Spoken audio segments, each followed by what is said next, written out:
বাকি কামখিনি মই নিজে পাৰিম এতিয়া তোমালোক ঘৰলৈ যোৱা নালাগে নালাগে ৰাণীয়ে আমিয়ে মতি থৈ যাম নালাগে তোমালোকৰ নিজৰ গৃহটো কাম আছে নহয় যোৱা মই নিজেই কৰিম ভাল বাৰু ৰাণীয়ে এতিয়া আমি আহিলো ইমান এটা ঠিকে আছে এটা নকৰিলো দিম শুন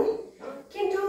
মোৰ দধিমঠি হোৱাই নাই নহয় তুমি খন্তে অপেক্ষা কৰা দধিমঠি হ'লে মই তোমাক উদৰ পৰাই খাবলৈ দিম এতিয়া খন্তে সময় হওঁ তাতে খেলা গৈ যোৱা দেই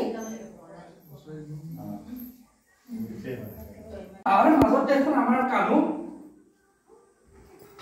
এই অবস্থা কোনে কৰিলে বুজিছো জখুৰ বাহিৰে এই কাম আৰু কোনেও নকৰে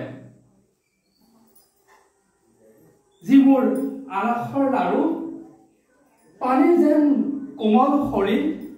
যাক মই এখন টেকো নেদেখিলে থাকিব নোৱাৰো তেনেস্থলত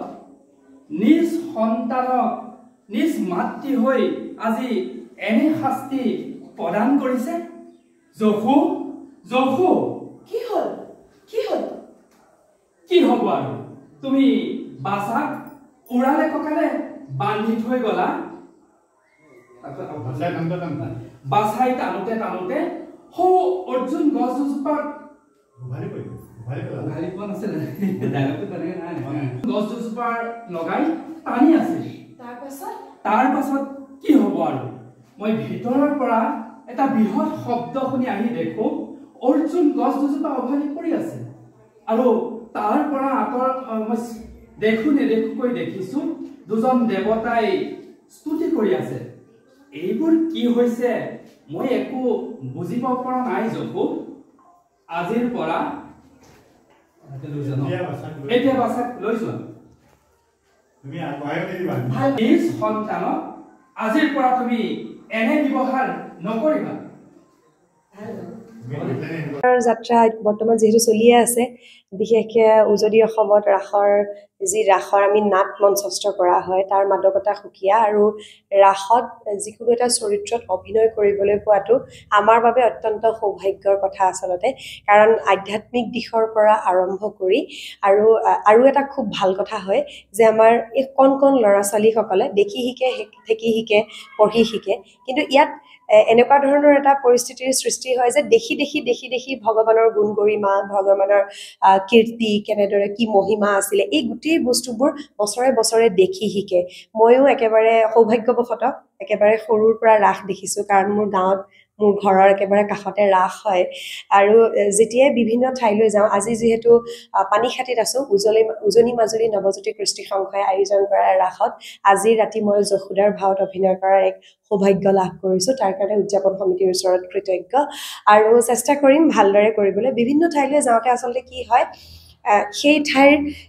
যিসকল লোকেল আৰ্টিষ্ট আছে তেওঁলোকৰ লগত মত বিনিময় হয় তেওঁলোকৰ ভাৱভংগী তেওঁলোকৰ কথা বতৰা এই কথাখিনিৰে প্ৰত্যেক বছৰ ৰাখেৰে আচলতে সমৃদ্ধ হৈ যাওঁ তেওঁলোকৰ পৰা বহুত কথা শিকি যাওঁ যিখিনি গোটেই বছৰটো মোৰ প্ৰফেশ্যনেল লাইফত বহুত কামত আহে আৰু এনেদৰে শিকি যোৱা প্ৰত্যেকটো কথাই ব্যক্তিগত জীৱনৰ লগতে মোৰ যিটো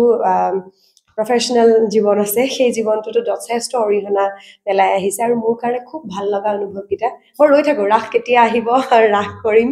আৰু মাত শুনিছে মাত ভাগি অৱস্থা নাই কিন্তু মোৰ বিৰাট ভাল লাগিছে ঘূৰি আছো ভাল লগা সংলাপ বুলি ক'বলৈ যশোদাৰ অকণমান ডাইলগ কমকৈ থাকে কিন্তু মোৰ খুব ভাল লাগে যশোদাৰ চৰিত্ৰটো কৰি এই যে একেবাৰে কণমানি কৃষ্ণ ওলায় উৰালত বান্ধিব লাগে কৃষ্ণ ওলায় এই কৃষ্ণৰ লগত লৰা ঢপৰাখিনি মোৰ খুব ভাল লাগে কাৰণ সেই কৃষ্ণ সাধাৰণতে কি হয় সেই গাঁওখনৰে কোনোবা এগৰাকী ল'ৰা বা ছোৱালীক দিয়া হয় আৰু একেবাৰে একদম আমি যিটো কওঁ যে একদম নিভাজ তেওঁলোকে কোনোদিন হয়তো কেতিয়াবাহে মঞ্চত উঠিছে কেমেৰাৰ সন্মুখত কেতিয়াও অভিনয় কৰি পোৱা নাই একদম যিটো হাছত ঢালি দিয়ে পৰিচালকে যেনেকৈ শিকায় সেই হাছতে সিহঁতে ধুনীয়াকৈ শিকি লয় এই সময়খিনি মই বিৰাট উপভোগ কৰোঁ এই ল'ৰা ঢপৰা ৰহ কৃষ্ণ আজি ক'ত পলাবি ইমানখিনি ক্ষীৰ কোনে খালে ইমানবোৰ দধি ভাণ্ড কোনে ভাঙিলে এই সময়খিনি মানে খুব বেছি উপভোগ কৰোঁ আৰু এতিয়া হয়তো এইটো কাৰণেও হ'ব পাৰে মোৰ নিজৰ ছোৱালীজনীও সিমানটো বয়সীয়া তাই পিছে যেনেকৈ দৌৰি ফুৰোঁ মই গতিকে তেনেকুৱা বস্তুখিনি আৰু অলপ বেছি এতিয়া মোৰ ৰিলেট কৰাৰ নিচিনা লাগে